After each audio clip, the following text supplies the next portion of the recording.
Hello, Slicey Dicers. This is Bryan with another knife review for you. Today we have the CRKT Pilar. Very popular knife of last year.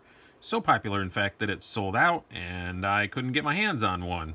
Now I finally have. They are back in stock again. It was not a production or anything. They just sold them way quicker than they expected and they had to do another run. I got this one from Cabela's. It's in stock there. They have it back up at Blade HQ right now. I saw one place on Amazon that had them. Budget price, little small knife, $24.95 is about the average price you're going to pay for this knife, and it is pretty cool. Pronunciation clarification: some people say Pilar, some people say Pilar. I say Pilar because it was named after the name of Ernest Hemingway's boat, and I am a huge Ernest Hemingway fan. And I saw a rare audio recording where he said Pilar, so his boat, his name, Pilar is what I'm going to call it. No matter how you pronounce it. Cool little knife. A Jesper Vossnes design. I am not as confident on that pronunciation, but Jesper Vossnes is how I'm going to say it. It's just a stout little folder. By little, I mean you've got a blade length of 2.4 inches, so pretty short blade length. It is a budget knife, so these stats are not going to blow you away. It is a stainless steel frame lock, which is pretty cool and well done. But it is only HCR 13 MOV steel, which isn't going to blow anybody away, and it runs on Teflon washers. But again, it's $25. That's forgivable. But this is just such an awesome design. And I'll get to that. We'll skip ahead. I'll do that in the stats, or in the conclusion. I'll give you my opinion on that, which I think is the same exact opinion that everybody has. And I hope that CRKT, I'm sure there's going to be another wave of these reviews out now that they're available again. And I hope CRKT listens to our recommendations of better things to do with this great knife, because I think all of us have about the same exact opinion. We have an overall length of just 5.9 inches, and blade length, as I said, 2.4 inches. Blade thickness of 0.15 inches. Very thick for a knife this size. Absolutely. Handle thickness, not super thick. It's 0.43, so well below that line that everybody looks at of under 5. And the weight is quite hefty. 4.2 ounces, which isn't crazy for an EDC knife, but it's pretty heavy for a knife this size. And that's because it is, as I said, a stainless steel frame lock, and it's got a stainless steel scale on the other side. So that much stainless steel, it's going to weigh a bit. And it's also got a metal backspacer. So yeah, it's a stout, heavy little thing for sure. Let's do some size comparisons. We will first bring up some that are a little bit bigger, but we have the Spyderco Native 5 lightweight, for no other reason other than I have not shown that in a while. Let's do the Ontario Rat Model 2. So that's a little bit bigger, a little bit smaller than that. And now some stuff that is more in that size range. We have the Spyderco Chaparral lightweight. And oh, it's in my pocket. I was like, where did I put that? I put it in my pocket. The Spyderco Little Native. It's very similar in size to the Little Native. Let's get into the nuts and bolts of this thing. The blade, I like the blade shape. It's kind of a sheep's foot. It is very thick, but the grind is pretty good. I was actually pretty happy with that. It slices okay. It's not nearly as bad as I thought it was going to be. Would I slightly prefer it to be thinner? Yeah, probably. I think, 0.10, 0.11, something like that would be even better for a knife this size. But I get why they did it. That people like the big beefy knives, the short, the small stubby bulldog kind of knife. People like that, so I kind of get it. The tip is not particularly stabby at all because it's a sheep's foot, but it is very robust. If you had to really jab into something hard with a kind of a side thing, it would hold it up. I would not worry about breaking a tip off on this thing in any way. It's very overly built that way. Sorry, clearing my throat. I'm having a rough morning here. The quality, I think, is okay for $25. It's pretty good. I mean, I tore this apart and did all my little tricks to it, lubed it up, and put it back together, and it wasn't any better than it was out of the box, which to me is usually a testament. So they did a pretty good job. This is what it is, and I couldn't make it any better than they had it out of the box. So I can't really complain there. The centering is excellent.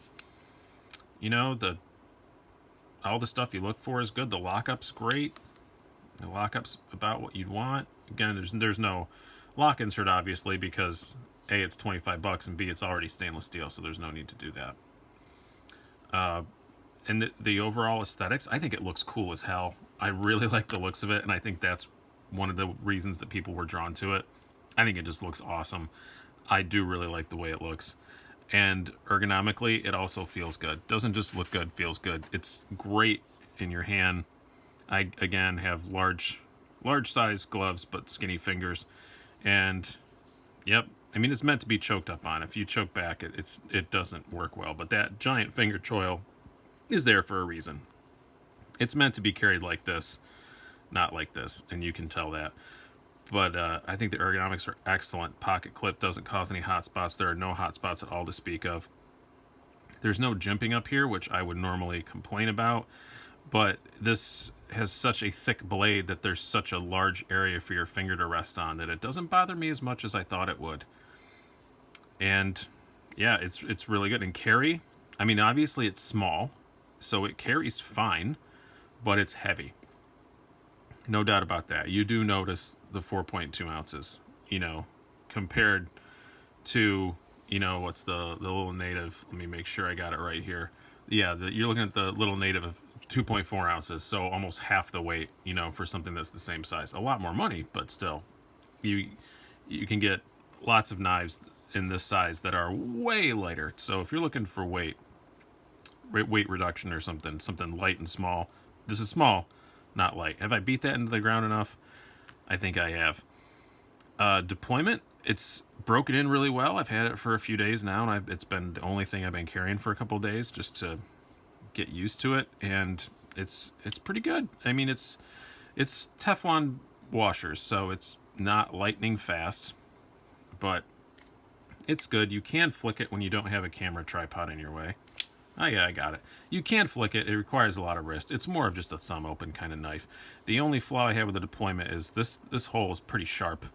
And that the way that I usually deploy it is, keeping my thumb in there and rolling it out. And you do feel the edges on that a little bit. It's not horrid, but it's a nitpick. For $25, it's a nitpick, but it is something that I notice. So I think this is pretty cool. What is my final opinion on it? The same opinion that everybody else has, and I don't mean to echo the previous reviews when it first came out.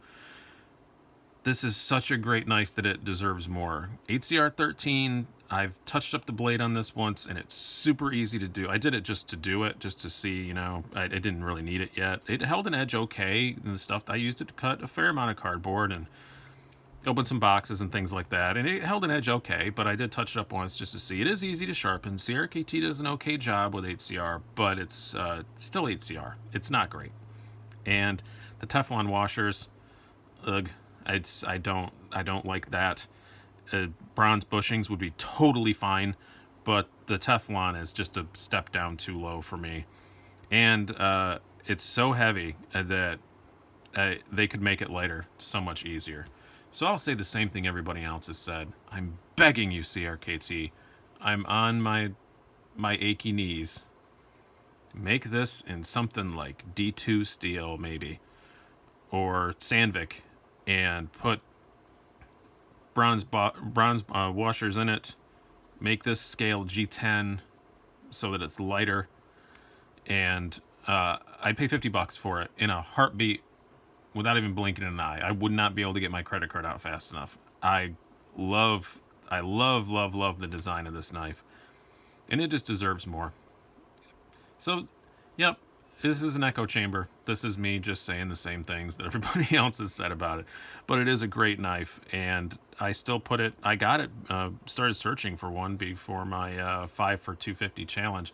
Don't regret putting it in there. I still love it. I still like it. I've enjoyed carrying it the last few days. I haven't felt like I was missing out on anything by having it. It's okay. but it was built to a price, and I think it should be built to a higher price. The design deserves it. So this is a short little review for a short little knife, but I hope you guys have enjoyed that. I've been Brian. Have a good one.